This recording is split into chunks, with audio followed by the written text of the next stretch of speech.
உலக பாசம் உருமாறி போகும், முந்தன் அன்போ என்றும் மாறாதது.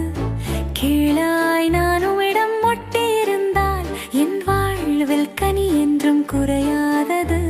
கற்பனை என்பது சுமையல்ல, அது பரலோக வாழ்வின் பாதையல்லவோ. என் கற்பனைகளை கை கொண்டிருந்தால் என் அன்பினில் நிலைத்திருப்பீர் என்றீர்.